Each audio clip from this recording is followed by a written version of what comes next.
What's going on, everybody? Welcome back to my channel. I am your favorite expert level league player. Today, joined by two Master Division players. Tej, as always, Zoe has made his way back onto the podcast once again. What is going on, fellas?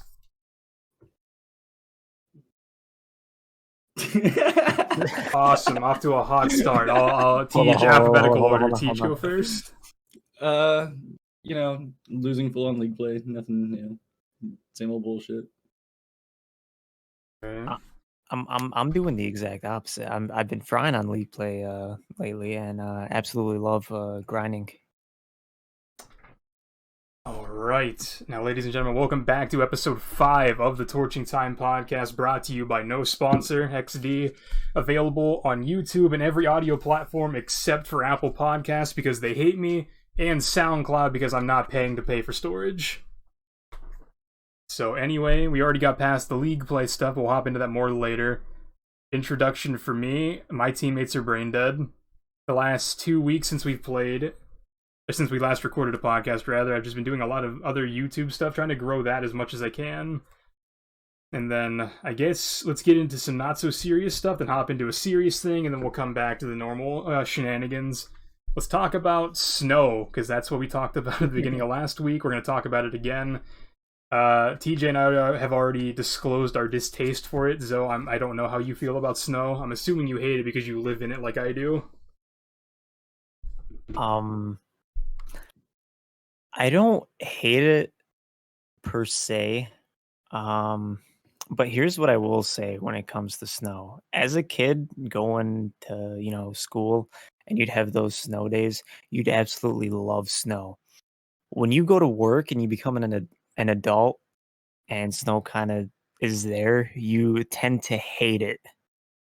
So my opinion kind of changed as I got older, but I mean, I don't mind the snow. It is what it is.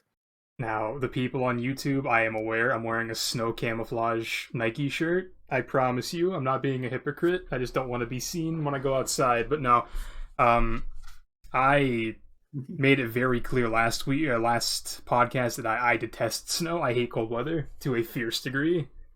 Kind of the same thing whenever snow days happened in school and I got like an extra 2 hours of sleep, it was PogChamp. Now that I'm an adult and sometimes I have to go places, other days I just wake up and like seasonal depression's a thing after you get past the age of 18. Mm-hmm. I haven't seen the sun in 3 months. And it makes me very, very sad. See, here's the funny thing, because the past couple weeks I've been talking about how after I graduate with my bachelor's, I'm gonna move to Texas, and all this fucking snow that hit here came from Texas, and it was about 6 to 8 inches. And I'm glad you mentioned Texas because that was where the not so serious part of this was going, or the more serious part of this was going, because Texas and other states not prepared to deal with cold weather. I understand why you're not prepared to deal with cold weather, and I apologize that our shitty weather made it down to you and you guys don't know how to deal with it. So, like, just drive a truck, shitter. Yeah, Welcome to hell. Welcome to why the rest of us that deal with snow on a yearly basis don't like it. But in all seriousness, please stay safe. Please find ways to get water, because I know that's the big issue. Just, if you can, that's about all I can really say, is just stay safe and maybe buy a shovel for next time. Stay warm. I mean, that's the thing, really, though. Like, if their heat and power's out, other than like just layering up hoodies and starting a bonfire in the living room, I'm not sure how the staying warm thing can work, because it's not like they're gonna have portable heaters because they live in Texas. Yeah, fair. I mean, I just this should be a lesson that every state should be prepared for if a snowstorm is to happen. I know, side note, because a few years ago, North Carolina got hit pretty hard with snow, and I had one of my ex-high school teammates that moved to North Carolina for work. And whenever he moved down there, and like they got hit by like 2 inches of snow, and the entire state was freaking out because they had no way to deal with it. They actually had to borrow plow trucks from Virginia and Maryland, where I live. Yeah, I mean, it's better safe than sorry. And I understand a snow shovel and a portable heater sounds like a silly purchase when it's 120 degrees in July, but trust, anything can happen. It reminds me a lot about flood insurance. If you guys even know what that is. I live Um, at the to give you perspective on that, I live at the base of the Appalachian Mountain, so I'm very aware of what flooding yeah, so is. not a lot of people, at least where I live, have flood insurance. And we were like the only house that had flood insurance. Next thing you know, the sewers backed up about 5 years ago, and the basement was flooded about the entire, the entire city. The basements were flooded. So if you had flood insurance, you were fine. If you didn't, which like 90% of the people did not have, did not. So it kind of correlates with that. It's good to have some sort of preparation for if something does happen. Um, because you never know. Uh, if Texas is snowing, if it's snowing in Texas, that should just give everyone the rundown to at least be prepared for if snow hits a state. And it's not even like, not to pick on Texas, but it's not even like it was a little bit of snow. It was like a decent amount of Yeah. snow. And like What? the comment on flood insurance, not only do we have flood insurance here, but most of the volunteer local fire departments are also equipped with giant ass pumps because basements flooding here is such a common occurrence. Mhm. And then Listen, I'm not even sure on, TJ has a basement in Missouri. okay. On the flooding topic, back whenever, how long ago was it? It was, I think I was in high school. I think I was a senior in high school. I used to live in my sister's basement because I didn't want to live with my parents at the time, or Hmm. shit happened, whatever. I would wake up to 3 to 4 inches of water on the basement floor on a daily basis. Like anytime it would rain, there would be a giant ass puddle surrounding my setup, my bed, everything. Yeah, that's the joke I make every time it rains heavily here is that I get an indoor pool. Yeah, and now I live. Shoot, earlier this year it like flooded, quote unquote, because I live 5 minutes away from the Missouri River, and it got a block away from my house. I mean, was that also during the time when Texas was also underwater? Not to pick on Texas again. I'm not sure. I don't remember when exactly it was, but I Was know that the water came during the all hurricane shenanigans of last year? Because I know like half the United States was underwater during that. possibly, possibly. I just know that for whatever reason, this is kind of screwed up, but I'm on the Missouri side of the Missouri River, Hmm. and there's a small town on the Kansas side of it. And every time it goes to flood, for whatever reason, we break the levees to flood Kansas before we flood Missouri. I mean, yeah, it's called the Missouri River. They're gonna take care of the other states first. But like, it just blows my mind. They're just like, oh yeah, screw you guys. They ask for it. It's fine. They're from Kansas. The only thing they're good for is barbecue. And or is that Kentucky? Depends what you're thinking of. Oh, Yeah. college basketball. That's I'm Kentucky. not sure. Yeah, Kentucky has a good college Well, basketball. KU's not bad. I don't think. I don't think Kansas University. is bad. I mean, all the good things people associate with Kansas are from Missouri. Like the Royals, world champion Kansas City Royals, they're from Missouri. True. The Kansas City Chiefs, they're from Missouri. True. The soccer team, whose name I'm blanking on, Missouri. Well, Uh, may so may I just say to put this out there, speaking of college basketball, uh the University of Michigan is going off right now. I mean, they have been on a tear. It's been so long since I've cared about college sports. I The love last college time, sports. like I'll disclose, I'm a Syracuse fan for everything that isn't baseball. I guess I don't really have a favorite college baseball team because there are certain programs I just respect and follow them. But like, I was a Maryland fan and I was a Syracuse fan for basketball at least. And then the last Though, time I cared about Syracuse basketball was when Tyler Ennis was the point guard, which was like don't you 2014. don't you live near Vanderbilt? Yeah, like Vanderbilt's a little bit close to Maryland. Or is Unless Vanderbilt's on the East Coast? unless I'm completely fucking my geography, Vanderbilt's in Indiana. Is it in Indiana? Hold up. I might be wrong. I don't know. I live in Maryland, so the closest Division One college to me is West Virginia University, and then like maybe another 30 minutes is Maryland University, University of Maryland. It's in Tennessee. Vanderbilt is in Tennessee. I would have never guessed that. I wouldn't. I thought Vanderbilt was on the East Coast because Now that you say it, it sounds familiar, but I mean, Vanderbilt University has been they always have a good baseball team. Not a lot of people know that college. Vanderbilt is to college baseball what the University of Alabama is to college football. They're always like one of the best teams. They always have the best recruits. The one thing Vanderbilt is a clear winner over Alabama in, it's just uniforms. Vanderbilt's uniforms are far superior to Alabama's because Alabama has that sense of tradition in their super boring jerseys. But fucking Vanderbilt's a lot of the California teams, but there are just so many colleges in California. But there's about 50 colleges, maybe more in California is just always having the most teams. I mean, how many baseball teams do they have? For professional? Yeah. In the MLB, they have the Angels, the Dodgers, Padres, the Giants, the Athletics, and I'm probably forgetting someone else. We got both LAs, right? So the Angels and the Dodgers, and then we have the Athletics. So that's 3. The Padres, the Giants. Do they only have 5? Am I missing a team? I don't know. That's what I'm thinking. I'm trying to think. I don't remember, but even still, they have 5 of the 30 teams. Yeah, so there's that.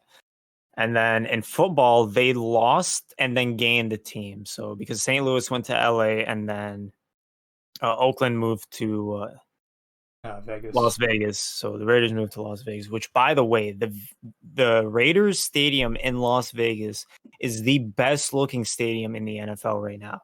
Well, yeah, I mean, the most recently built. Not even that. It's also like, I don't want to say most expensive because the Dallas Cowboys exist, but it costs quite a bit. Especially considering, like, this is the issue that the Arizona Diamondbacks ran into. Just a little bit of fun fact, because I'm a nerd about stuff like this. The Arizona Diamondbacks ran into the issue where they built a stadium in 2001, Chase Field in Phoenix, Arizona. The year might be wrong, but it's a relatively new stadium compared to a lot of other places that are still being in use. But they didn't build it spec'd to the climate of Arizona, so like the infrastructure on the steel beams is just completely deteriorating. And that was one of the issues that the Vegas stadium ran into, is because they have to deal with the rapidly changing temperature, because in the desert, in the daytime, it's like 120 degrees, and then at night it goes down to like 30. And that's not good for metal. Mm-hmm. So that was one of the issues they ran into building the Las Vegas football team stadium, that the Arizona Diamondbacks are going to quickly figure out was a bad idea. Like, I don't think 2 or 3 years, probably 2, the Diamondbacks are going to have to either find a new place to play from or build a new stadium. But that is enough random bullshittery for that topic. Because I can go on for days and days about random sports facts and stuff like that. But I could too, believe me. Let's move on to the thing that most people care about on this, and let's talk about Call of Duty. That sound good to you guys? No. All right. Never heard of it. All right, we're gonna run through the event that happened last weekend, which I'm gonna call the Atlanta Home Series, even though I'm aware it was not a home series. We're gonna run through that. We're gonna run through that quickly because a lot of it does not matter. Basically, the only source material I have for that is the standings after that, which I posted in the maintenance section. And then we're also going to add on top of that, for further discussion, the opening kickoff with the show matches, because we kind of have to include those. Everything's online, we have to talk about it online. So starting from the top to the bottom, or should we start off with our power rankings first and see how close we were? Well, let's start with the power rankings, and then let's take a look at the... No, because the way I have this, I have week 1 power rankings I made before any of the roster changes. We're going to talk about this, and then we're going to do updated rankings for us. So let's start off with Week 1 power rankings, top to bottom. Number 1, Dallas. Number 2, Optic. Number 3, Atlanta. 4, LA Thieves. 5, New York. 6, Minnesota. 7, Seattle. 8, Gorillas. 9, Toronto. 10, London. 11, Florida. 12, Paris. So I got Paris right. I mean, did I get anything else right? I think I got Minnesota right. And then it's kind of a cop-out, but I technically got FaZe right because Week 1 I said them and Optic were so close it didn't matter who was 2 and who was 3. But Well, I mean, power rankings are just what team you think is stronger. You can't really base it off of a lot. Like with the whole I know, Dallas and Minnesota game. I just want to see how close I was compared to the actual standings to my personal thoughts about it. I wasn't too far off with a lot of them. Like I said, the New York subliners got completely decimated by Zuma, so yeah, that was expected. Optic, they threw both S&Ds against FaZe. Yeah, Optic. They should have won that hard point. They should have won the hard point. I mean, Abizi had 3 health. 3 health back bust. You just have to finish the kill right there. And then Optic, just for some reason, that team has never been good at S&D. I think the only time they were good at S&D was IW, and they won champs that year. I think part of it is the map picks. They didn't do a good job with their vetoes. I would never assume Optic would be a good Miami team. Right. Yeah. And obviously they got 6-0'd, so confirmed they are not a good Miami team. Yeah, there you go. Yeah, that had to have been a FaZe pick. I don't even there is an obnoxious amount of Miami S&D being played by pro players, and I don't know if they're just banning other maps and just dealing with Miami, or if someone's actually picking. I wish we could see the map picks and bans. Well, I mean, 90% of the time teams will play Moscow, unless you're horrendous at Moscow. Yeah, but that makes sense to me because even though Moscow has some really, really quirky features, overall for S&D it plays well, especially for pro play where there aren't snipers. But it's the best S&D map in my opinion. Moscow is the best S&D map. This is going to be controversial. I hated it at first. I think Checkmate's a really good S&D map if you're playing with teammates that can pick up lanes. No, Checkmate's a good S&D map too. I think Moscow. If you go ahead, sorry. I was just saying Checkmate, Moscow, and obviously Raid are probably the best ones. Yeah, but if you have not to gas myself, but if you have someone like me on S&D Checkmate who's willing to just stare at a fucking lane and let everyone else go off, you win.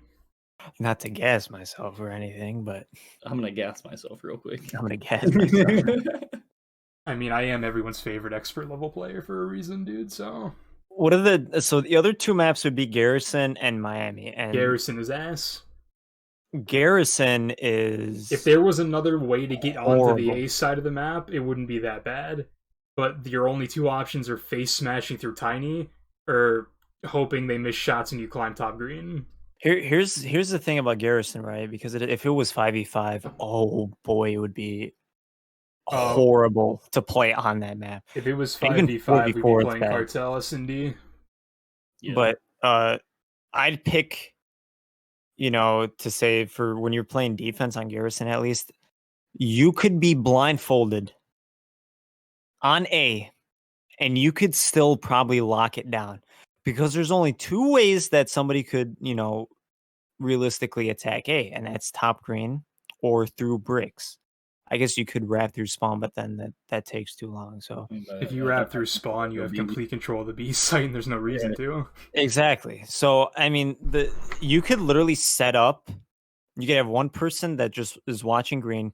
You could have one person that's sitting square watching the entire cross. And then the other 2 players could literally just run out and do whatever they want. You could have one person in rat. You could have one person just sitting in the corner lights. There's literally 2 lanes on that map. Yeah. If they would have finished the 3rd lane instead of having 2.5 lanes, I think it would have been good. Yeah, dude. You know what they could have done? Just threw water on the map like they did for Miami. No, Hacienda is the map I'm thinking of. Just add a water lane to the map. Yeah, that literally that's it. That makes the map 200 times better. Also, another thing, like, we'll talk about this more in a second after we finish this current topic, but like, there's just a lot of weird stuff in this game that's inconsistent. Like, why I can get on top of a dumpster on Miami, but not on Moscow. But it's so stupid. But so those are the power rankings I listed off earlier. These are the current standings for like actual matches that count towards stuff. So we have the LA Thieves at number 1, tied with Atlanta FaZe as the only 2-0 teams. LA Thieves is in first because of their map count, 6-1 as opposed to Atlanta's 6-2. A lot of these teams have also only played one match, so their map count percentage is just going to be higher than the other ones. That's why they're here. But Toronto Ultra is also the only other undefeated team at 1-0, 3-1 map count. Then you have Dallas and Optic both tied 1-1, 5-3 map counts. Number 6 is Minnesota. This is where everything starts going downhill. 1-1, negative map count, 4-5. LA Gorillas, 1-1, 3-5 map count. Seattle Surge, 1-1, 3-5 map count. London, 0-1, 2-3 map count. Your 10 seed is Florida, 0-1, 1-3. New York, 0-1, 0-3. And then Paris, 0-2, 2-6. So if we add on to that, Dallas is 2-1 from the opening weekend thing. LAG is also 2-1. Florida is 1-1. Paris is 1-2. Minnesota is 2-1. And then Optic is also 2-1, which means, unless I'm misreading this, there are technically no undefeated teams if you count opening weekend. Yeah, if you count opening weekend, no. Which the stat sheet isn't going to count opening weekend, but just for the sake of this conversation, because it did happen, I'm going to count it. Wait, did Toronto win their opening weekend? No, they lost to Minnesota. Okay. I couldn't remember. Minnesota's a very sleeper team. Yep, I've been saying it. I think I said that too in week 1 of the podcast, except I just don't like accuracy. Lamar's all right. Come on. He's not that bad. No, he's not. He's not that bad, but he's not that great either. Starts beef with Doug Sensor Martin. He's the enemy of the state. Alright, but like that was the quick run through of that. We have a relative grasp on where all the teams are. I don't think the LA Thieves are that good to be number 1. I also don't think they're that bad to be lower than like 4 or 5. I don't think them getting 3-0'd by Optic is going to be a reoccurring thing. They just kind of got smacked in the fucking teeth at the opening weekend. Yeah, had a wake-up call. I mean, it's not very often. I think consistent. I already know who my top 4 teams are. I mean, so do I, but my top 4 teams are going to be Dallas, Optic, FaZe, and then 100T in no particular order. But that's where it's going to get wild, because now we are going to move into the power rankings, but we're going to mix it up a bit. There are 12 teams. There's 3 of us. We're each going to pick one team, and then we're going to keep going down the line. So each of us are going to get 4 picks, and then along with our pick, we're going to assign a team to a number, and we're going to give them a superlative, which I know it's a big word for TJ. A superlative is like if you have a yearbook thing, you're going to assign like the best of class, most likely to succeed, most likely to not change, most likely to do something, most likely not to do something along those lines. We're going to assign a team a superlative, and we're going to assign them a rank, and we're going to go down the list in alphabetical order of the teams. And then starting in the Discord call order, because that's also alphabetical order, the first team is going to be the Atlanta FaZe, and it's going to be TJ's pick. You have to assign Atlanta to a number, and you have to assign them a superlative, so most likely to X. And then once we have all the teams picked, we can go back and reorder them into a list we all agree with. So Atlanta FaZe, and then most likely 2. I'm going to put FaZe at 1. Okay. Well, let me write this down. Yeah, I think as of right now, as it stands, I think FaZe is a solid 1. And they're probably the most likely to win Game 5. Most likely to say you can do it too? Yeah, FaZe up. Alright, so Atlanta most likely to win Game 5. That means me. I should have wrote these down in alphabetical order. The next team is Dallas, right? Next team is... No, it's Chicago Optic. That's tough. Oh. I mean, Can I do it? No, I'm kidding. No. Just based on you putting FaZe number 1, I have to put Optic at number 2. So, Chicago Optic number 2. Chicago Optic number 2, most likely to make a YouTube video. Which brings us to Zoe and the Dallas Empire. Well, you guys took 2 and 1. I'm gonna put them in number 3. Yeah, like I said, we can fix these later, but just for the sake of it. I wasn't expecting the first 3 teams to also be the best 3 teams.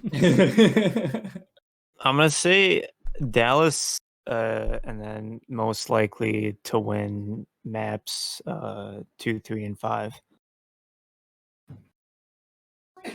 So both S&Ds and control.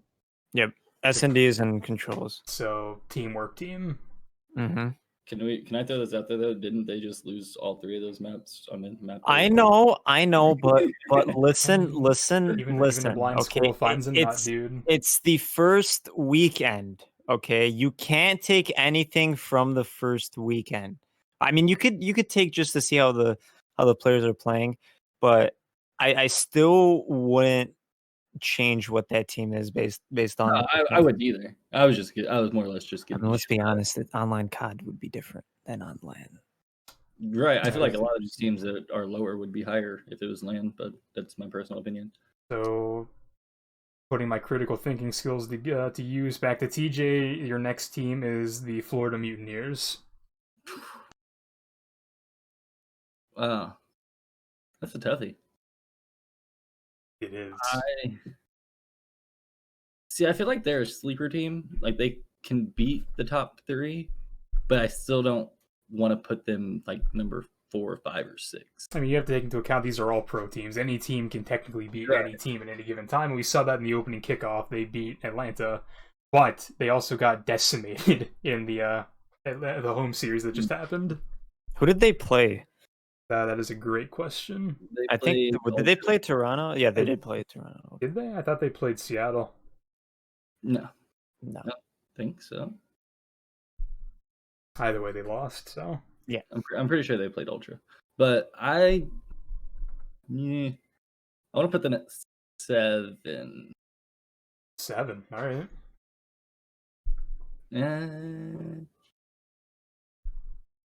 Yeah, fuck it. I already said it. 7, and what are they most likely to do? Most likely to beat a top tier team. I feel like they can be the upper echelon's kryptonite. Alright, fair enough. Hold on, I have to do thinking. A little fact check. Florida lost to Toronto 3-1. Okay. Yeah. And I think that's the only series they played that weekend. Yep. See, but like, I don't know. I just feel as soon as they get on a roll, because I mean, Neptune's still new to the league. It's like as soon as he gets comfortable, he'll be able to go off. And then you got Awakening, Scott is. I think they're decent. Yeah, but Awakening's a competitor. The two couple podcasts ago when we were talking about the change for the Florida team, did we talk bad about Neptune? I know. I said it was a good move in general because Slack and Havoc are the identical player. They're the exact same player. I'm going to say this now since we're talking about Florida. Okay. I think Havoc should be in place for Slack. That's just my personal opinion. I would agree with that. I think Havoc should be in place for Slack. Even though we kind of talked about this, I think, last week. I think Havoc got the boot, so to speak, because Havoc's kind of a shithead to deal with sometimes. And Slack is more so just kind of he'll do whatever you tell him to do. Yeah. So they told him to go that negative? I mean... That's crazy. Slack has never been known for having the gunny. He's more so like your nose to the dirt being the objective player, but at the same time... No, not true. Because when they played in IW, that was Classic's job. The Classic is also that player, though. Yeah. So Which comes down to a role thing. They probably made that conscious decision to not have them both do that. Also, that team also had Saints and Octane, who were 2 top 10 players in that game.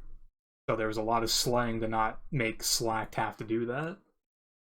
I think IW was the best year to watch competitive COD. That and Black Ops 3. I think the But amount anyway, of I digress. storylines surrounding World War II, if people didn't get turned off by it immediately, would have been better. But it's to me, and based off of my basic alphabet knowledge, I think the next team is the Los Angeles Guerrillas. So if you put Florida at 7, LA Guerrillas on paper are better than the Mutineers, but based on your 7 pick, I have to put LAG at 6.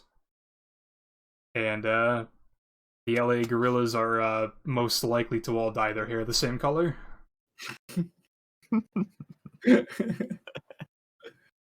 Okay. Which, the man of the hour wearing the 100 Thieves jersey, Zoe, you have the LA Thieves.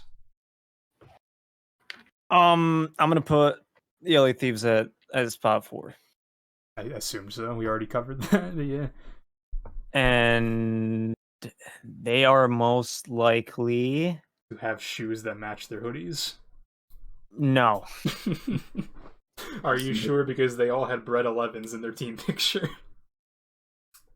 Well, they've already done that, so there's not a most likely to say there.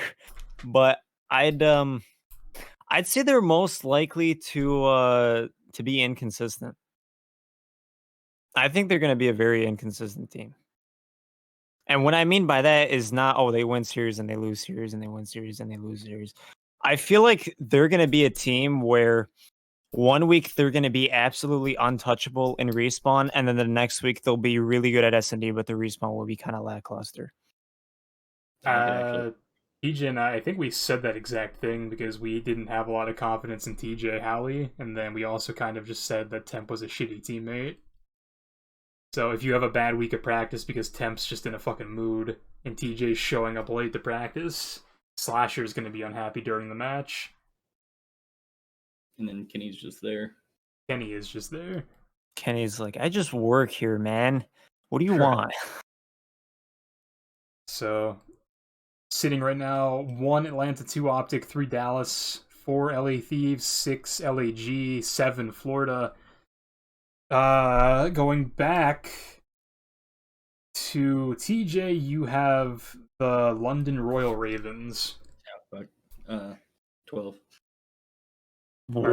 Are you? Wow. You are aware Paris exists still. Yeah. Wow. Yeah. All right, London at 12. And then what are they most likely to? Fuck, I don't know. I can't believe the slander upon Parasite's name. Most likely to show ass on stream. Yeah, I'm most likely to show crack. And not the good kind either. All right. So, Okay. All right, if that's the answer you're going with, Paris. London 12 and what's the superlative? Oh, I don't really know the players that well, other than Parasite. Most likely to not be understood. Yeah, that could work. Most likely not be understood. I mean, it's your superlative, bro. Yeah, let's go with that one. Can't be understood. All right, so London 12, that brings me back to the Minnesota Rocker.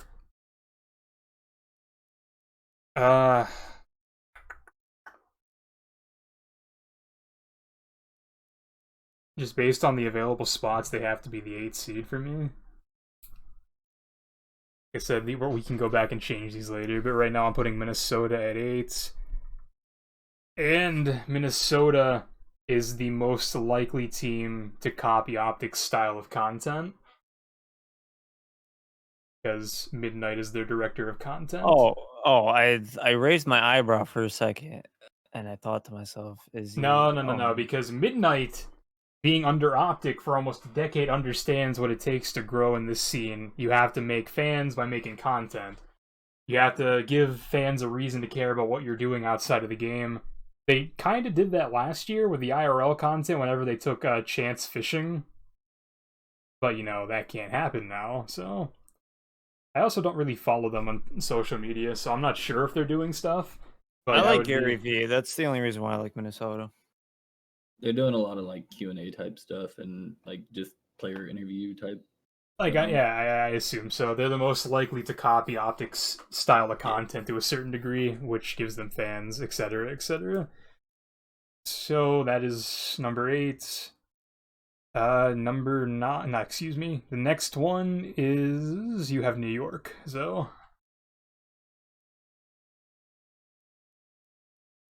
what are the spots available? 5, 9, 10, and 11. 5, 9, 10, and 11. 5. I'm gonna put New York at. Mind you, the this is tough. Subliners are the only team that have not won a series or a map. I'm gonna put New York at 9. I don't think they're the worst, and here's why I put them at 9. The match versus LA Thieves. Now I know it was kind of wonky for them to win that, and then win the map and then replay the map, but they played LA Thieves really close. That entire series was really close. Yeah, they played them very close, and I was very surprised to see that. I thought New York was going to get the floor mopped with them, right? I thought LA Thieves was going to mop the floor with them, and they didn't. They kept the series very close. So for that, I have to put them at number 9. I haven't seen anything from them yet. Let's say the first map doesn't reset and they win and there were no issues, then it would be a completely different series. But the fact that, it's like, oh yeah, we won. And then no, you guys got to replay the entire map. It's demoralizing for that team. I've been in those shoes. I know what it is to lose complete composure, especially for a first series. And I mean, on top of that, you got to think they're still a relatively new team. Yeah. And they went that close with LAT. I think people... They also haven't reached their full potential, but unfortunately, I can't rank them based on the team they'd be with Hydra. I have to rank them based on the team they are right now. I can't, take the Clayster slander anymore. I think Clayster, The only thing bad I can say about Clayster is he's sometimes leaning towards the whinier side, but like we all fucking are. Like I sit here and try to present myself as professionally as I can in the moment as I can, but like I whine. It's unavoidable. Especially whenever there's shit I can't control happening. That's my biggest pet peeve, is whenever I can't control what's happening, that really fucking bugs me. Mm-hmm. So, New York 9, most likely 2.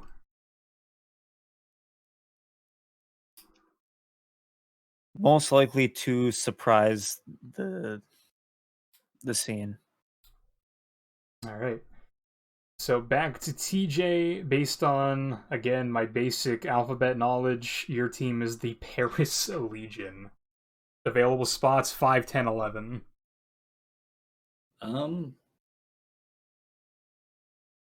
Can I do the Paris one real quick? We'll fix it later. Let's let TJ have his Spot moment. 13, TJ. Bro, Yeah. I don't know what it is about Paris, but I feel like they have potential. You're not going to put him in number 5. No. Okay. No. I feel like they have potential. They still got a ways to go. So, I mean, I'll put them at 11 just because it's realistic. But I feel like they could be up in probably 9-ish, maybe a little higher. It's iffy, but I'll stick with 11 for now. Okay. I mean, that would make sense, because the only team they have beat is your 12 pick. Alright, so Paris most likely 2.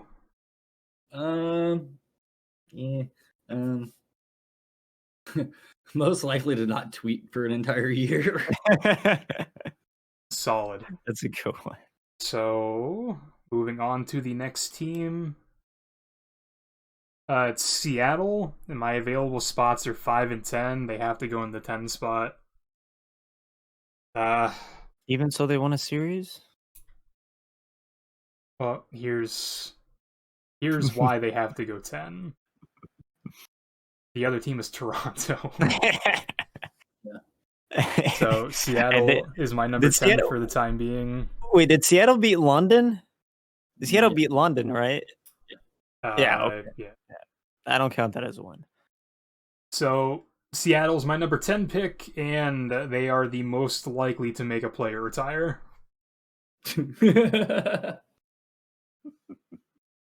Which, Zoe, I hate to steal your thunder. Your last option is Toronto, and the only spot available is 5. So give me a nasty superlative. I was going to put them between 7 and 5 anyway. Whatever spots were available, I was gonna put Toronto up there anyway because I think Toronto's a very good team, and I'm gonna put them at number 5 because that's the only spot I have left. And I'd say they're most likely to be the best S&D team. All right, fair enough. I think there's a lot of sleepers on Toronto. Cammy has been phenomenal ever since he came up last year. Kleenex is a freak, dude. Like if you had to, I think Kleenex is up there with players like Simp and Abizi. I think Kleenex is that good. Okay, so I'm relatively confident that TJ's never played a 2K basketball game, though probably has. Are you familiar with the wild card microwave for 2K games? The what? I played 2K, but I've never heard of that. There is a trait in 2K NBA basketball games called microwave. It's basically a player heats up quickly. Oh yeah, no. That's Kleenex right there. That is my point. I can bring up the one clip from BO4 Champs when it was I think he was on Singularity against Envy. He fried Envy. Kleenex was putting them in the blender. He was going even, and then he just went on a complete tear. He was actually -10, and then he finished positive 22. Yeah, he took Envy, or what was left of Envy, and completely blendered them. And then wiped his nose with a tissue and said that shit was easy. The issue is an issue, as Miles said. All right, so before we rearrange the numbers and the teams, right now, number 1, Atlanta, 2, Chicago, 3, Dallas, 4, LA Thieves, 5, Toronto, 6, Gorillas, 7, Florida, 8, Minnesota, 9, New York, 10, Seattle, 11, Paris, 12, London. Now, there are 3 of us, so we're going to go by majority rules here on whether we move teams up or down. Mm-hmm. We're just going to start... Can you start from the bottom and work our way We'll just up? do alphabetical order again because Atlanta, Optic, and Dallas aren't moving. There's not a lot. There's not enough we can really say to move those teams. I feel like they're so evenly matched, -1 S&D map. So the top 3 are going to be locked in no particular order: Atlanta, Optic, and Dallas. Which brings us to... I would leave it that way. If it was in a particular order, I would leave it just like that. I would leave Atlanta, Optic, and Dallas in that order. And here's why. Dallas lost to Minnesota. Optic lost to FaZe. There's a huge difference between the teams that they played. And even so, Optic could still be the best team there at the weekend, but as of right now, the FaZe has their number with that series. I mean, they just gotta work on S&D and then they'll be solid. No, they need to work on closing out maps, and Dashi needs to finish. That's why I shoot bodies, because I'm making sure the person's dead, so that way Abizi doesn't have 3 health and absolutely obliterates my entire team. So if we move on from that, our next team is Florida at 7. Personally, I would move Florida down.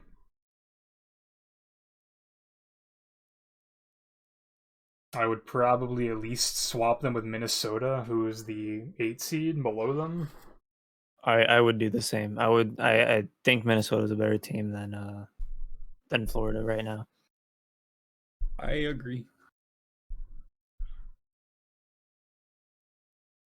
All right, so we moved Florida down. We moved Minnesota up. So who's below Florida now? Below Florida is New York at 9, Seattle at 10, Paris at 11, and London at 12. Who's spot 6 again? The Los Angeles Gorillas are the 6th seed. Oh, okay. Okay, they're fine where they are. I was making sure where everybody or like who all was below them. The only other thing I really disagree with on this list is I'm just flabbergasted you said London was worse than Paris. Couldn't I? I mean, That's personally, I would swap Paris and London. I would put Paris still at 12. See, I just with London not having Parasite and then not having Zero, not having the person that they've been practicing with all off season. I just don't see them making any noise. But I can see Paris coming together as a squad. And I mean, if Fire shows up, I feel like they could take a series. I would swap London with Paris. All right, so Paris is back to the basement based on majority rule. Okay. Paris 12, London 11. Who did Paris lose to? They lost to Optic and... I think they only played one series, correct? No, they played 2. They played 2. The standings and maintenance are only from the home series. Okay. Yeah, they lost to Optic 3-0, obliterated, and then they lost to I just saw it. They lost to LAG, so 3-2. And I'm pretty sure in Game 5, Round 11. Yeah, they went to Game 5 with LAG, which is the next part. Do we want to swap Minnesota and LAG? Yes, I would swap Minnesota and LAG. So we're fine with keeping Toronto at the 5 seed? Yeah, I'd keep Toronto at the 5 seed, and I'd swap LAG and Minnesota.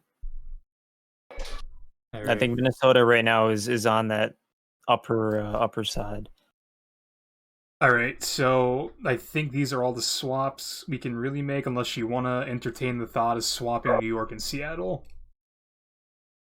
I think Seattle, personally, is just a broken team. I feel like New York could get better, and they will get better eventually.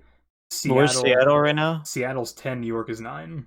Yeah, I'd keep it that way. I think New York is going to progress. But then, Gunless has been doing amazingly. So we're going to leave it how it is right now. We'll see what happens this weekend with Gunless, because there's a huge difference between 60 Hz and 240 now.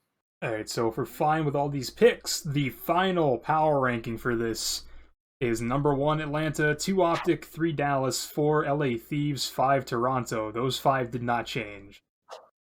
6 is Minnesota, 7 is LAG, 8 is Florida, 9 New York, 10 Seattle, 11 is London, and now 12 is Paris. Are we Gucci with that list? Because I will keep...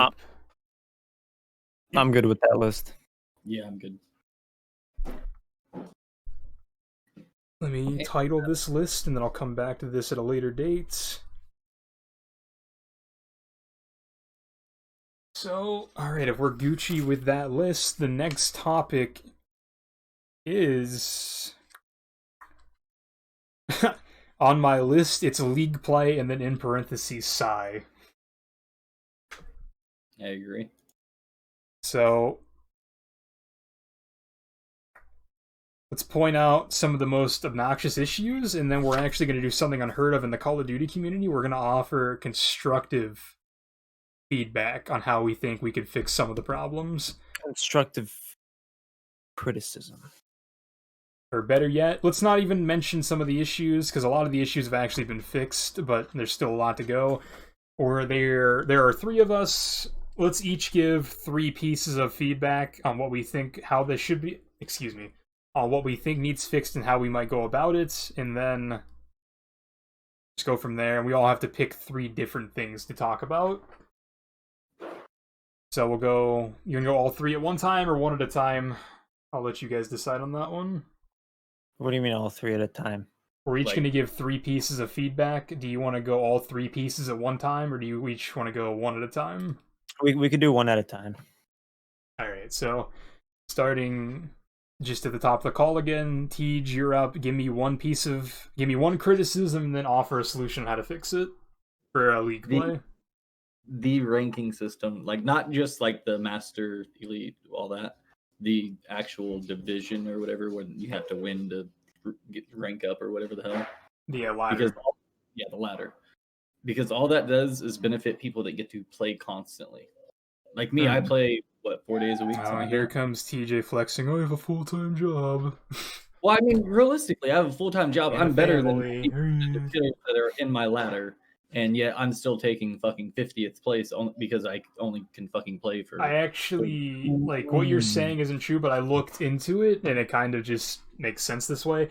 The ladder system for league play in BO4 and Cold War is absolute trash as a skill-based system, but as a business model, it is basically perfect. Because if there's a basic elo system like every other game that we like, talking about like World War II, Overwatch, Rocket League, if you take a week off from that game, you're still going to be the same rank you were a week ago. If you stop playing the ladder play system in this game, well, first of all, if you go a week without playing, you've already missed 2 seasons. Right. And then also if you take like 3 hours off, if you like whenever I get off stream and then I come back and play later, like in the morning, like at 3 a.m. because I have nothing else to do, the people that were at the bottom of my leaderboard have now skyrocketed to like 7,000 points above me. The league play ladder system is like designed to trick you in to keep playing because you just want there's a set period of time and you feel a sense of urgency to keep playing. But the criticism is valid. I know, wow. Activision having scummy business tactics. I did not think about it like that until you just said it. And that is the perfect way to put it in there. A lot of people don't think of it like that. That's why I'm the one in charge. I am the business boy. But TJ said the rank ladder system. I agree with that. Let's move on to me. I'm the next one. Wow, my opinion. Can we please fix like the RNG for map picks and map game modes? Like, I don't really feel like there's a lot of constructive ways I can say to fix that. Just change change the percentages that I don't have to play Control Garrison 7 times in a row. I'm gonna get close to my mic real quick, if you'll excuse me. Put map voting in. That would be a way to fix it, but I feel like if they're going to keep it the way they're going to keep it, just change the percentages. Why am I playing Control, which is played the least out of any of the game modes and maps? Why am I playing that 70% of the time? Theoretically, they could literally put 1 hardpoint map, 1 S&D, and 1 Control, and let all 8 players vote on which map they wanted to play. And if it ended up in a tie between 2, make them play the 3rd map. No. I mean, that's how World War II works. Be random. So, like, if it's tied, then randomize which pick gets picked. That's exactly how World War II worked. I mean, that'd be fine too. Which, it's crazy how we keep saying that everything we're criticizing World War II did, but yet World War II is viewed as one of the worst games ever made. It doesn't make sense. I'm just saying this real quick. With a map voting system, Miami S&D will never get picked once. So with that being said, until it happens, I'm just going to simply Alt F4 every single time I see Miami S&D loading up. I mean, you can keep talking because it is your pick. Point out a problem and offer a solution. Oh. Oof. Please take out Lawbreaker as an overkill. At least put in the fixed version of it. No, take Lawbreaker out, period. And here's why. Because there's this thing called perk greed where it'll let you pick 2 perks out of each system. So if Lawbreaker is gone, which allows you to pick 3 perks, and then you can pick from whichever slot, right? The only reason why people use Lawbreaker is because of overkill, and that is it only. Take out Lawbreaker. Period. No overkill whatsoever. So there's not really a solution for that one because that one's pretty straightforward. There's already another perk in the game that's already in existence. So yeah, there's another wild card which allows you to choose multiple perks for each selection. Now, the only difference is that with Lawbreaker, you can pick 3 in one category. And why would you do that? You want to have at least tack or flak when it comes to a competitive game, and then you want ninja. You might as well just run perk rate at that point. That way you get more Okay. perks. EJ is muted, which means there's a lot of background noise. Give me a yay or nay if you can say your next thought, Tej. Go ahead, Tuck. Okay, I'll go. So back to me for my criticism and ways to fix it, or my ideas on how to fix it. Ooh, there's just so many annoying things. I guess my biggest thing would be just get rid of the weapons that are objectively already like agreed not to be used. Like, I don't care if someone uses the KSP, it's annoying, but I care if someone uses the AK because the AK-47 is objectively broken. Mm-hmm. The sniper rifles are objectively broken, especially with smokes being objectively broken because you're not supposed to be able to see through smoke grenades, but that happens. So I guess my biggest thing would just take things that are G8 out of the current rule set until they're either A, fixed, or something else happens. So you're basically saying anything that's GA'd by pros who play this game as a job, who know more about the game, Yes. I'm telling them to take it out. I like that. Especially considering I thought that's what was going to happen with the preset classes, because the last time we recorded a podcast, the preset classes, to my knowledge, were going to be the only thing in the game that people could use. Which would have fixed a lot of things. A lot of these issues that we're talking about right now, it would have been fixed. The smokes, the snipers, the AKs. Snipers, yeah. Like, all of that would have been fixed. So, unless we're going to completely change how the game works in a month, I would just add to the rule set to restrict all the gentleman's agreed items. I don't care if Timmy uses a KSP. I care if Timmy uses an AK, because Timmy is going to get kills he doesn't deserve with that AK. I mean, I get one by the KSP, so there's that. What was that? I get one bursted by the KSP, so I mean, they actually nerfed the KSP, so it's a little less annoying, but it still has the capability to one burst if they hit a headshot. Because me and Zoe got fried by the KSP that one round. Yeah. Red on Moscow is just sitting in a corner. He's like, "Oh, there's a free kill. Oh, there's another free kill." Right. Alright, so let's go back to Tej. What is your next thing on how to fix? I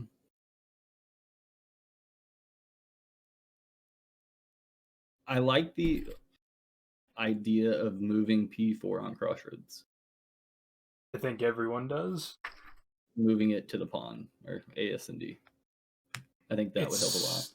It's such a weird thing because it kind of falls into the same issue, not issue, but like same thing with like Slum's hardpoint, where P3 and 4 were right beside each other, and whoever held that inside of the map basically controlled the entire game would probably win the game. But it's so much more obnoxious in this game. Because I mean, there's only one realistic way you can get to that P4, and that's on the street. And then you have 3 guns already aiming at you. I mean, what are your other options to get spawns? You have to flood across Top Cat. You can pre-aim the cat door from spawn, so that's off the table. You can try to flank up and behind, up the cliff and behind the rock, but you're not guaranteed spawns at that point if only one person makes it through. And mantling's loud as shit, so they're going to hear you. Which is another complaint I might come back to, is if I have Ninja on, please make my character not scream when they mantle. Ah! Like, okay, I totally heard that. You're over here now. I like that. The thing about Ninja, I like that you can at least hear people when they slide, because that changes their movement a lot. It does. It's a little bit quieter. I feel like it's a little too loud, but I do like that you can hear it. I mean, I just like that it kind of nerfs crackheads that were all slide canceling last year. My biggest issue with Ninja is that you can hear when people climb. Or at least they scream when you climb. Right. But it's Zoe's pick. My pick would be to remove, and hear me out, remove Crossroads as a hard point completely, Miami as an S&D completely, and replace those two with Express Hardpoint and Express S&D. I don't know how I'd feel about the hard point, but the S&D I agree with. Playing Express Hardpoint in pubs, they are ridiculous spawn traps. I don't think you would play very well for Hardpoint, but S&D probably.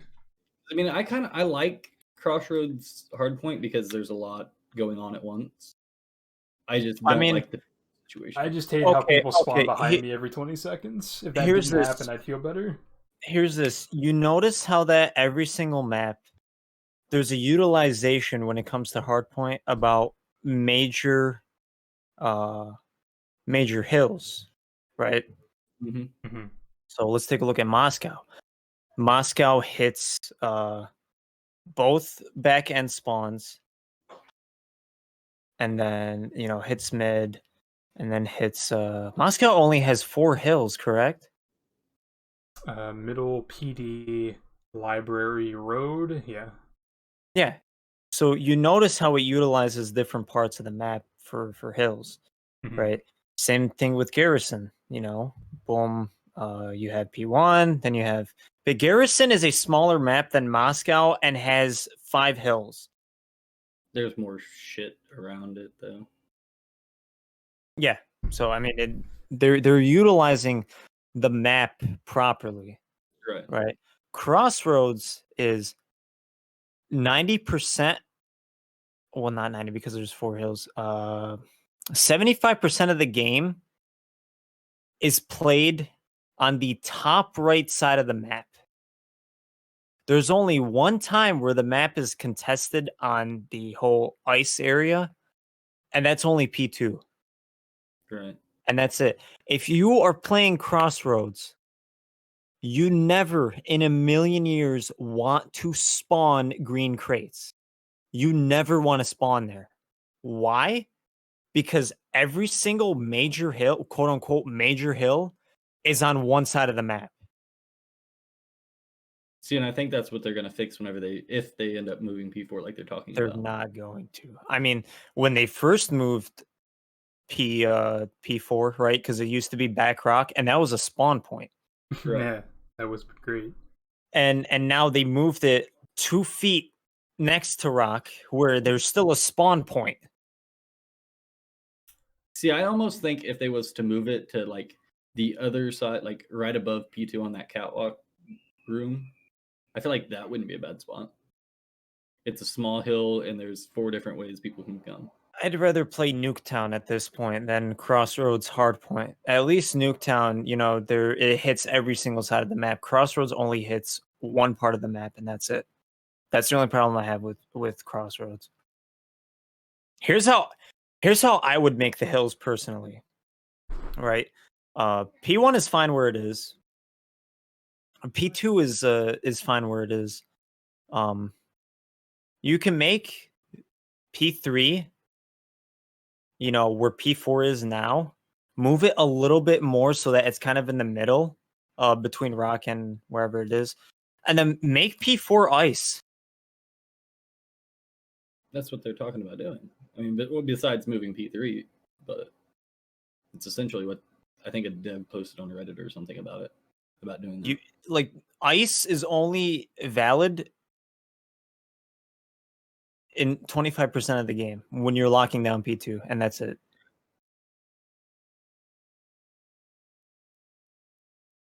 Okay, so then I know that was long.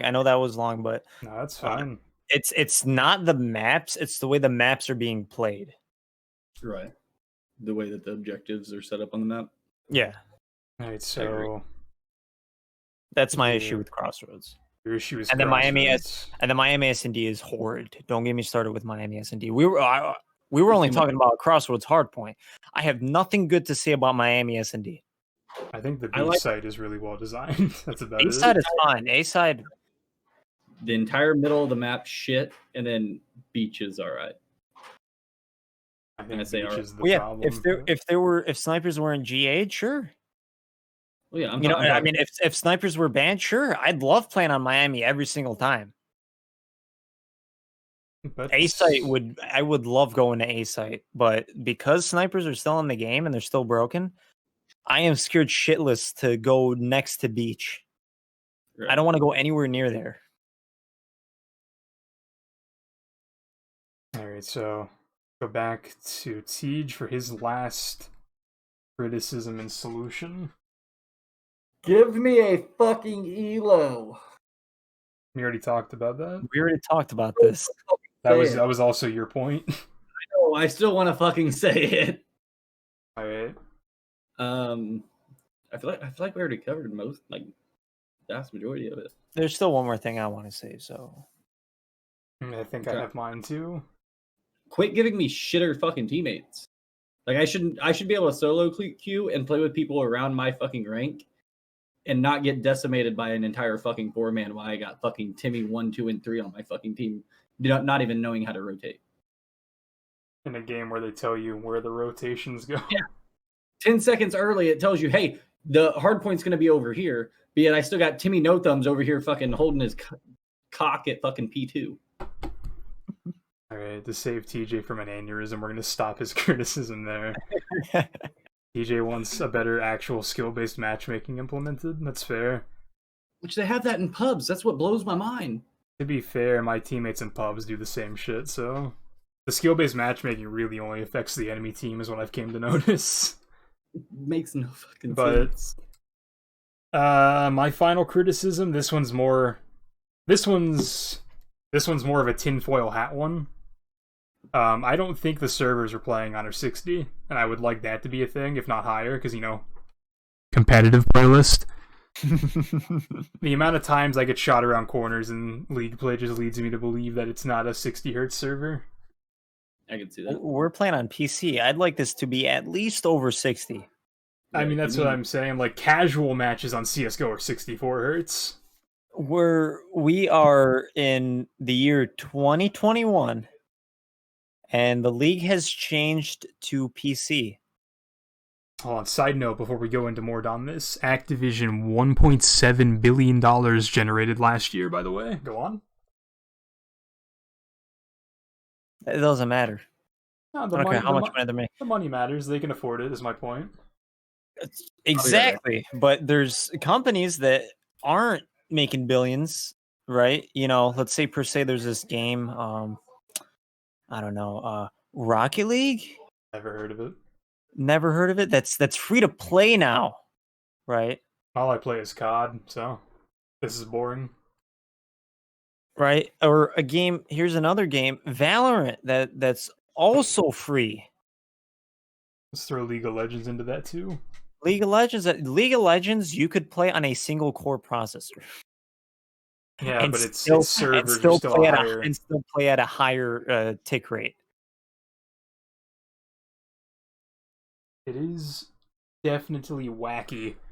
You could play League of Legends on a McDonald's cash register and still get a higher server tick rate than you would on COD playing on a $2,000 PC. Because I want to throw this out there before we move on. Slide canceling is annoying, but at the same time, I don't necessarily mind the slide canceling because it's an added skill gap like the BXR in Halo 2. It's an added skill gap that you actually have to take time to get good at, and I don't necessarily mind that. But at the same time, slide canceling gets amplified whenever I'm playing on servers less than 60 because I'm literally dead before I see the enemy. Like, I showed Zoe the one clip of me when TJ and I and the rest of the guys were playing S&D on Checkmate, and that guy shot me around pallets, and I never fucking saw him. That is how I think we're playing on the same servers as Game Battles, which is 20 hertz. But that is my point. I would up the tick rate because I'm just not convinced it's not higher than basic public or private matches. So, what is your final criticism, though? My final critique is rank punishment. Now, I know what you're thinking.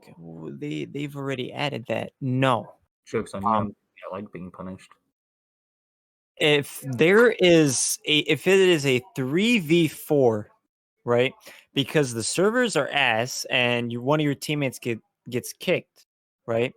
If it is a 3v4 situation, Either A, you play the map out, and no matter the outcome, if you win, you deserve to get the points. But if you lose, you don't deserve to get your ladder points deducted. And the other team, if they win, they can get their ladder points. But you in a 3v4 should not be punished for it being a 3v4. That's the first thing.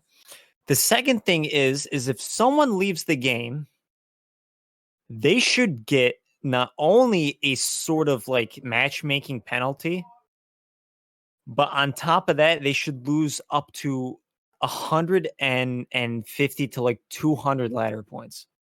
Don't they have it at like 61 right now?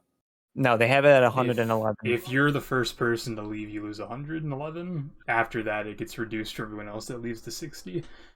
Which doesn't make any sense. I think, correct me if I'm wrong, I think it's Counter-Strike that does it. If you're one of those people that just continuously leaves matches and plays like a complete toxic dickhead, over time, the algorithm for CSGO matchmaking will start to put you with other dickheads like that. And then they're kind of just sent off to the Shadow Realm, the land of scum and degenerates.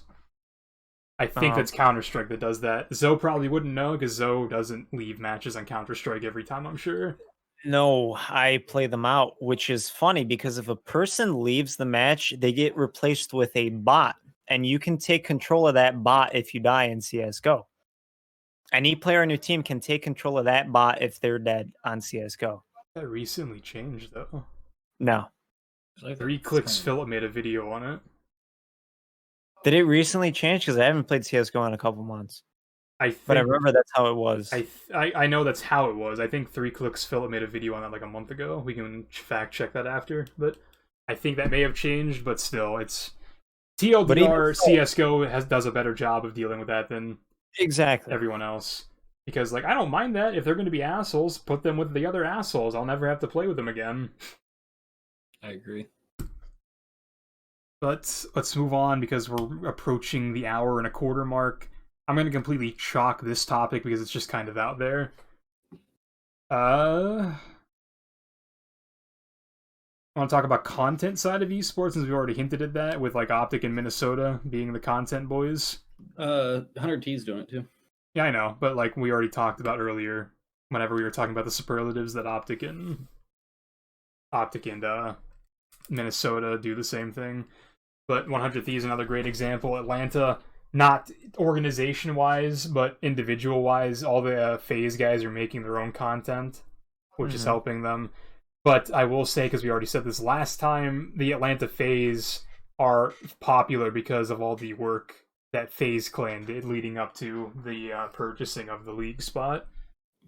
But basically, it's a wild concept, not really, parentheses, but if you give people a reason to care about you outside of what you're doing, you're immediately more popular for that reason. Like, just to throw this out there, Gary Vaynerchuk, one of the, dare I say, he's one of the best personalities on the planet for anything. Gary V has a lot of very, what's the word I'm looking for? I'm trying to He's a motivational speaker, for one. He's made a lot of good business decisions. He's a person you should listen to. A lot of people outside of Call of Duty know Gary Vaynerchuk, and whenever he immediately associates himself with the Minnesota Rocker immediately benefit.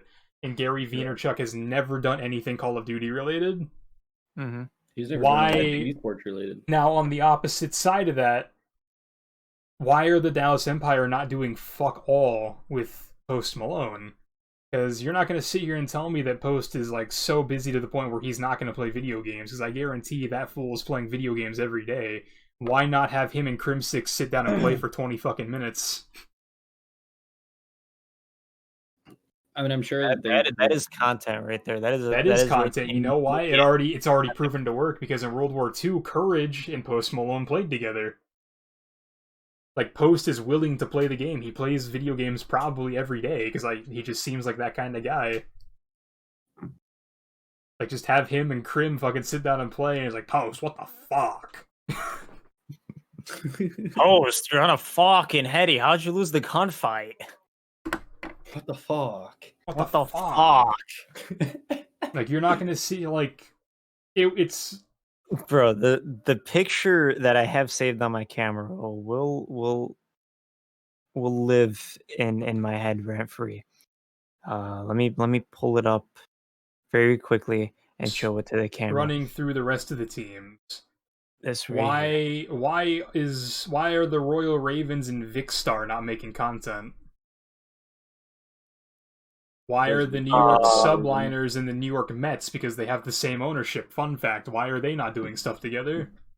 Fun fact, Rocker and the Vikings have the same ownership too. I know that, but we've already talked about them and why they're kind of popping off. I was just saying. No, I know. I appreciate the input. I'm just saying, It's a fun fact. Gary Vaynerchuk greater than signed Minnesota Vikings. Fair. Well, like, why is Vicstar and the Royal Ravens not making content? Why are the New York Mets and the Subliners not doing something? They did that whenever the team first signed last year.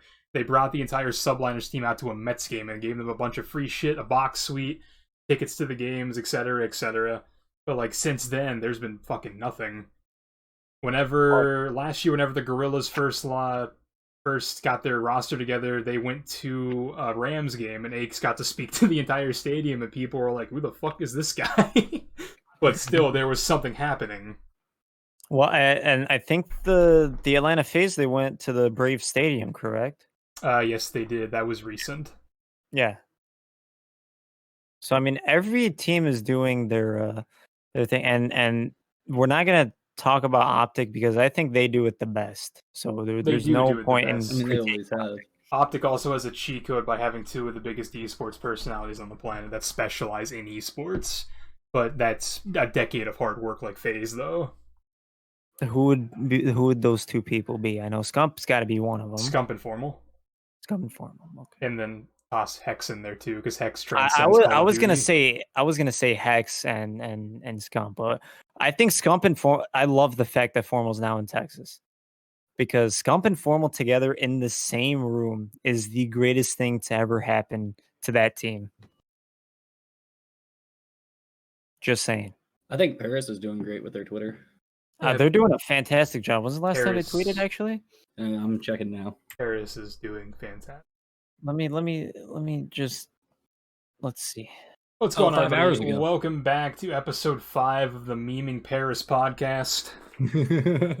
Hey, they posted 5 hours ago. What was it, yes. Let's see what the post was. Only 1 week left in season 1. Will the Galil and the new enter competitive with season 2? Oh, they're talking about okay. What are they talking about? Because I can't see the tweet. They're talking about the wait, did they block you? No, I'm just not looking at Twitter. Oh, they're talking about, I wish they blocked me. They're talking about like the season, like the battle pass season. Oh, I'm proud of them, because that totally applies to anything I do. And then since then, they posted one yesterday that was a picture of Wuskins and Scraps, and I think BO4 maybe. Okay, why? And it said caption. Is that intel? Is Wuskin gonna play for the Paris region? I don't know. There's a bunch of people that was like, "We need the twins" and a bunch of other stuff. I'm gonna get someone in the community on the podcast and can explain to me why the fuck Wuskin isn't on a team. That'd be nice. That would be nice. But just content, dude. Content is how you succeed, and it's starting to transition over to mainstream sports. Because I don't know, TJ probably doesn't. Zoe might. I fucking hate them with all my fiber of being, the current team, but the Los Angeles Dodgers, they're pushing out a metric fuck ton of content, and I'm gonna be honest, I don't hate it all. I hate the current team. I hate the current ownership that the Dodgers have. But the content they're pushing out is a great way for them to stay relevant in a current time where baseball is kind of meh. And they also just won a World Series that didn't count, but that doesn't count, so... Okay. So it counted. Before we do anything else, I gotta go. I gotta put my son to bed, so... Alright. I appreciate you guys watching and listening, and I got to go. Alright, TJ's off the scene. Which is fine because we're nearing the end of the topic list anyway, but I'll just chalk that one too. Let's go to the Q&A. Drop my pen, lol. Let's go to the Q&A. This one was on excuse me, this one was asked to me on my stream I think I answered this on stream, but I'll answer it again. There's not really a lot that I can't answer with it because my answer was pretty negative about it. But they wanted to know paranormal activity. A, do you believe in it? B, do you have any crazy experiences with it? My answer, yes, I believe in it. No, I've never experienced anything paranormal that I'm aware of, at least. So, do you have any ghost stories or anything you'd like to share that's extraterrestrial? I believe in the, in paranormal activity. I believe that there is, the unrestful that wander the earth. And no, I've never had an interaction happen to me personally though, but it's happened to people who I've been on the phone with. If you want to hear that story real quick. Go ahead. So this was back in high school. I used to talk with this girl who lived in Oklahoma. We used to game together and stuff. And she was home alone, and we were just having a talk on the phone, and her painting falls from her wall. I'm over here freaking out. I say, "Hey, what just fell in your room?" No, just one of the paintings. Just an everyday occurrence for her. It's just the go. What? Excuse me? Now, I'm not going to be those, type of folk who would want to get to the bottom of it. If there is a ghost in my household, I am moving. You can have the house and everything. And just let me take my PC and my gaming setup with me, and you can have the entire house to yourself. That's actually really scary for nerds like us because ghosts embody themselves using electrical currents from electronic devices. So I have 3 monitors, a $1,500 PC, and a microphone and a webcam hooked up right now. If a ghost wanted to appear in my house, it's coming to my corner that I'm sitting in. Or it would be more likely to manifest here, I guess I should say. Because that's why, I'm not going to say that's why, because I'm not an expert on the topic, but based on what I know from watching, like, ghost hunting shows and, like, scientific videos on the research of extra paranormal stuff like that, that's why they use electronics to, not summon, that sounds like fucking demonic, but that's why they use electronic devices to communicate with them rather than just asking them to smack something. Because that actually gives them a vessel to come into our dimension, I guess, for lack of a better term. There's a lot of terminology I'm lacking on, so that sounds like I'm making it sound like they're fucking genies, but yeah, that was a pretty straightforward answer for me. I believe in it. I don't have any personal experiences with paranormal stuff. Yeah. Next question was how, I guess it was more directed directly to me because I have a ridiculous content creation schedule, but basically how do you stay motivated? I have been able to self-motivate myself basically my entire life. Because I just have, 1, I hold myself to ridiculous standards, and 2, I don't like disappointing myself. So even if I underachieve by my standards, I'm still miles ahead of the other people I'm competing with. Because, like, even when I played baseball, there were very few people that worked harder than me, and if my teammates that I played with in high school and college ever see this, I worked harder than you. I don't care what you fucking say. There were not many people that would come straight from the weight room to practice. And I'll just leave it at that. But even outside of, like, after I was done competing and I was coaching, what reason did I have at that point to continue lifting the way I lifted? It was because I coached and I wanted to motivate my players by showing them I can do it too, phase the fuck up. And it even comes down to, like, COD, like, I'm good at COD, but whenever I play with other people, I kind of go into a role where I just kind of want to win, so I'll role fill to make sure things are covered. But still, like, I don't know how to say it. Like, I do things that other people wouldn't necessarily think to do. Basically, my motivation is I want to give myself no excuses. If I lose a gunfight, I lose the gunfight because I didn't work hard enough. So I work to get better. Basically, my entire motivation is probably the same motivation as you. I just want to be better than everybody. Mine's a little bit different. I started to, kind of have this sense of urgency to, you know, put myself at a higher standard. And it's not the fact that I want to be better than everyone. I want to be the best version of myself because I think that it is better than everyone. I just want to be the best version of myself. And if anyone is in my way, then there's a problem. That's how I keep self motivated. It's to always be the best version of me that I can be. That falls into the basically the same thing. Because my baseball gloves, you can't see them. The people on YouTube can kind of see them. They're right here. The people on audio platforms, you're just gonna have to believe me. On the inside of my baseball gloves and on the inside of my hats that I don't have near me, so I can't show those either. But on the inside palm of my gloves, I have stitched "Be Perfect," and on the inside of the brim of my hat on Sharpies, I have "Be Perfect" written.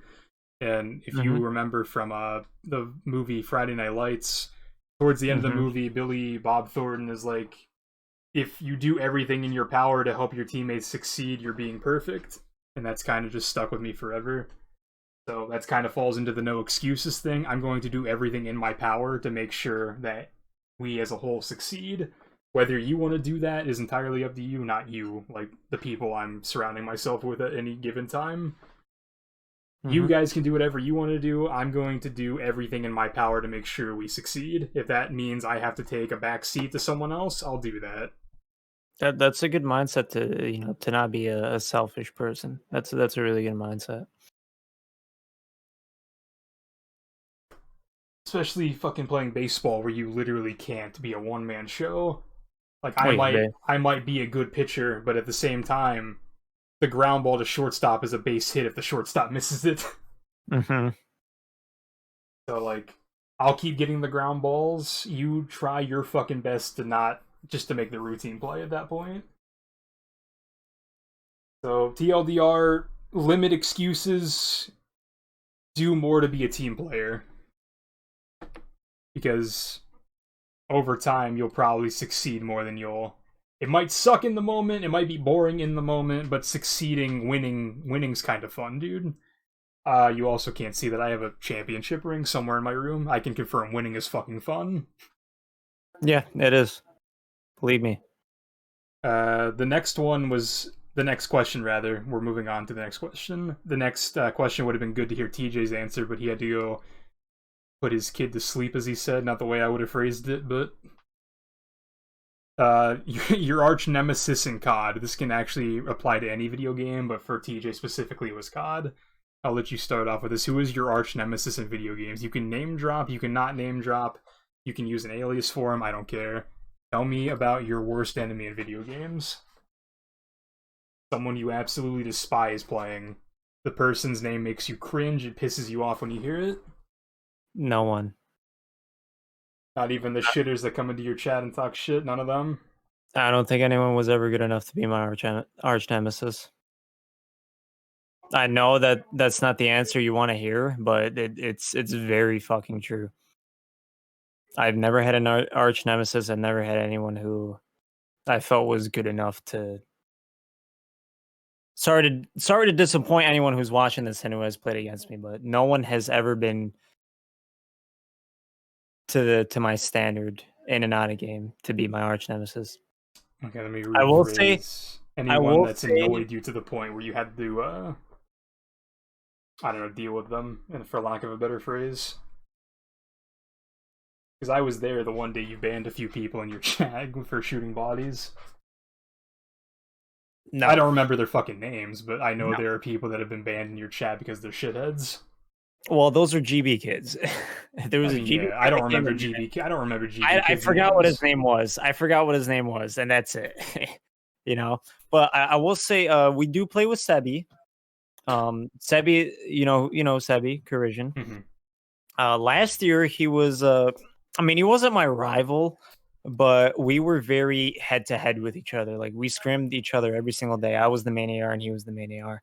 And now we're practically like very close friends. we went from shooting each other's bodies to absolutely taking over league play matches and just having fun. So I love that kid to death. He's a cool kid. I'm glad I got to be on the more personal side with him, and that's basically why I don't have any arch enemies, I guess, if that's it. Because there's always a different side to people in COD, right? Like I'll shit talk in COD, but just me as a person, if you get to know me as a person, I literally 90% of the time of me talking shit is just to fuck around. I don't actually mean any of that stuff. I generally only shit talk people if they use things that are like objectively or like subjectively agreed on by the community, not to be used for obvious reasons. Like outside of the game, outside of whatever it be, baseball, COD, any video game we're playing, like I'm mellow. I really don't care. I don't live my life worrying about what others think about me. But in the moment in the game, if you're using a AK-47, you're a fucking pussy. Outside of the game, I'm not going to lose sleep over using an AK. Mm-hmm. However, this question to me, it's not really a serious one because I've never met the kid ever again. It's more so a meme just within the people that I play with because this kid was one of the most toxic people I think I've ever met in COD. I was playing last off-season between BO4 and MW. I went back and I played World War II ranked play, and I met this mad lad called iProformal. I don't even know what elo we were queuing at, like 2100 maybe, low fucking flat. Which is a high elo. Yeah, but decently high elo. It is a decently high elo, but after my rank reset and I played on my placements, I got set at gold and I worked my way up to fucking plat, low plat. But this kid, he killed me. It was hardpoint. It was hardpoint Ardennes Forest. Off the break, we spawned bunker side. I went through mid map to try to flank them in P1. There was some guy watching the flank, and good play on his part. He fried me off of the whenever I peeked cabin alley, he fried me because he was sitting on the wall watching the flank. He sprinted through cabin to my body and mag dumped 2 magazines of PPSH ammo into me. And then after the game, he DM'd me telling me to uninstall the game, and I sucked. And I was like, bro, why are you this pressed? And he's like, you fucking suck, dude. Just uninstall the game. That's all he kept saying to me. And he kept saying I was... No, this was all through in-game like console messages. Oh, okay. And I questioned him. I was like, because he was very adamant and passionate and upset about what I did, but he killed me, and I didn't do anything back. He was very upset that I tried to flank off the rip on P1. To go for spawns, right? No, not to go for spawns, just to kind of shoot them in the back. Yeah. No, which is what we call a smart play. He was very upset about that. What map was it on? Ardennes Forest. Yeah, no, you're going to flank every single time on that map. You're going to go... I'm assuming you guys... Were you guys spawning on bunker side or we spawned bunker side, so for P2 there's not really a preferred spawn. So so you're always, if you're that player, you always get mid control. If you see nothing mid, you immediately flank through cabin cut. Yeah. Anyway, I DM'd this kid because he was clearly grinding this game for a very long time. It was like my first day back playing World War II. He had clearly been playing this game since the game came out. He never went to BO4 because he was scared of adapting. I understand it's hard to be good at every game, lol. But, basically I questioned him in the chat, and I was like, homie, do you know World War II Champs was 9 months ago? Like, what are you still playing for? And then he basically just continued to tell me I sucked and never gave me a clear answer to why he was being the way he was. TLDR, I blocked him, but because of the way Call of Duty matchmaking works, if you block somebody, you still find them in matches. But it gives you a prompt telling you there's someone in your game that you've blocked. Are you sure you want to continue? I hit yes, but if you block somebody, it automatically just boots you out of the game. So I lost 25 elo because someone in my game was blocked. So TLDR, iProformal, I hope you're still playing COD World War II ranked play, bro. Sorry, he upgraded to a PC and I was playing it on PC. I hope so, man, because that's the only thing he's fucking good at. And then the last thing we have, got my pen, lol again.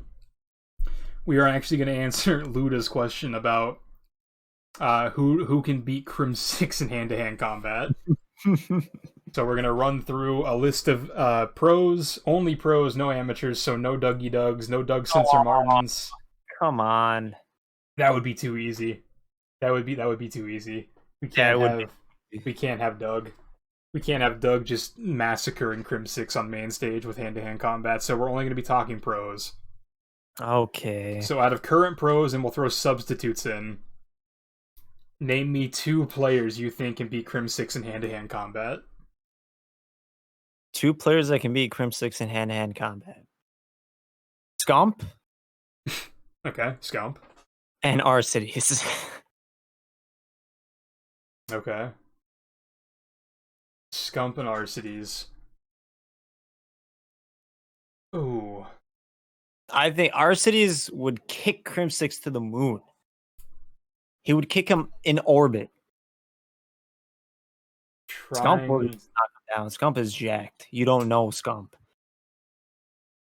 My first pick, I'm going to try not to steal answers. The red duo. My first pick for players that would kick Crim 6 to the moon. My first player is going to be Apathy. I was going to pick Apathy. Apathy, not only does he lift a lot, not only is he very in shape, he's also a dad. And once you get dad powers, you're automatically plus 15 strength. So exactly. Apathy would smack the ever-living snot out of Crim 6. And then other pro players. Dude, it's such a meme answer. I want to say Zinni. I want to say Methods. I can't say Methods because I know realistically that would never happen, but I want to say it for the meme. Just say it for the meme. No, but be for real. Who do you think? Who do you think? You can take one of my answers. That's fine. I don't want to though. I want to make this as interesting as I can. Who was it gonna be? Was it gonna be Scump? No, I think Scump could, but it wouldn't be Scump. It was gonna be Alec? I'm just struggling to think of other players because at the end of the day, they are gamers. They're not very physically in tune with their surroundings. I key Scraps. I think Scraps would ring his bell. That's a good one. That's a good one. Apathy and Scraps are my 2 picks for people that could beat Crim 6 in hand-to-hand combat. I was gonna say Silly, but Silly's nose ring is a big disadvantage. If I could put an honorable mention. Go ahead. Parasite. He is a pro now, true. Parasite seems like I wish Karma was still competing because Karma would kick his ass. Karma was a champion wrestler before he played COD, so Karma has fighting skills. Karma would oof. Karma's also a dad, so he has the plus 15 strength. Yeah. But are those the only like 2 dads from the COD scene? It's got to be, right?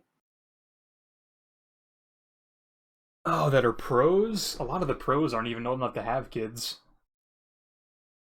Clayster's almost 30. Clayster doesn't have any kids. Yeah, I know. Doesn't have any kids. I know, but you're saying old enough. Scump doesn't have kids. Formal doesn't have a girlfriend at the moment, I don't think. Really? I don't think so. Hold on. I have to see this. Apathy might be the only pro player that has kids.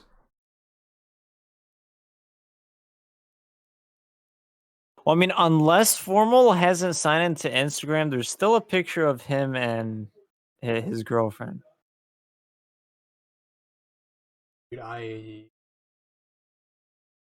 Apathy might be the only pro player that has a kid. I legitimately cannot think of anybody else. Because, like, all the older players that, well, like, not even players, like, all the other members of the community, like, Aches, JCap, Clay, Crim, like, they're basically like me, where, like, females are the devil. Not really. Crim 6 is a girlfriend, and so does Clayster, but, like, JCap and... Crim 6 is engaged. Yeah, I know. So silly. But just Fargo nose ring, one shot. Well, I mean, Formal has a lot of sons in the COD scene, so he does. Formal could be a dad. Dashy's also a father of 5. I forgot about that. He is a father of 5. Yes, he is. And now 2 of those kids work for Optic. Funny how that works. Yeah. Who, General and was Troy playing with him? I'm like 90%. Was he? I have the tweet bookmarked. 1 minute. I want to say that because Sender still wears his Enigma 6 stuff around the Optic content. Around in the Optic content stuff. Like, I'll give him credit. Enigma 6 had a lot of really nice stuff, but come on now, you're working for Optic. We'll figure that out and then we're going to end because we're going on the hour and 40-minute mark and this is going to be one hell of an upload. One momento. Won't take 2. There we go. I found it. Just raise my brightness a little bit so that I can see. God RX, Kismet, Mayhem, Brezzy, and General. Yeah, so no, and Sender wasn't there. Okay, well. But I know he used to be on E6. Yes, he did, but anyway, General is Dashy's kid. Dashy, father of 5, Apathy, father of 1 or 2? I think it's 2. I think it's 2 kids. No, he had a second kid. He also had his kid during Champs, so Pog for him. Black Ops 3 was a wild time for Brian Zelikov. Is that how you pronounce his last name? Pretty sure. Zelikov. I like his last name. I like it. Anyway, that is going to be the final take for what was a very long and memey podcast. The Superlatives was an idea I had just to mix up power rankings. I feel like it came out pretty decently, but check me out. I mean, you trolled with yours. I felt like me and TJ actually put things in there. I mean, that was kind of the point of it. It was supposed to be fun, but... Well, I know, but I wanted to make it, a little bit serious. Just to make things. If it was all messing around, then it wouldn't have been... But we get the point. Before we end, I am Why the Tuck at Why the Tuck on all socials. Why the Tuck on YouTube, where this is going to be uploaded. My podcast link for all the audio platforms is going to be linked in the description on the YouTube side. People on audio platforms, please check me out on my other socials to keep up to date. Ask me questions. Give me feedback on the actual things. I'm not sure there is a comment section on audio platforms. Might be wrong. I don't spend a lot of time on them, but where can people find you, Zoe?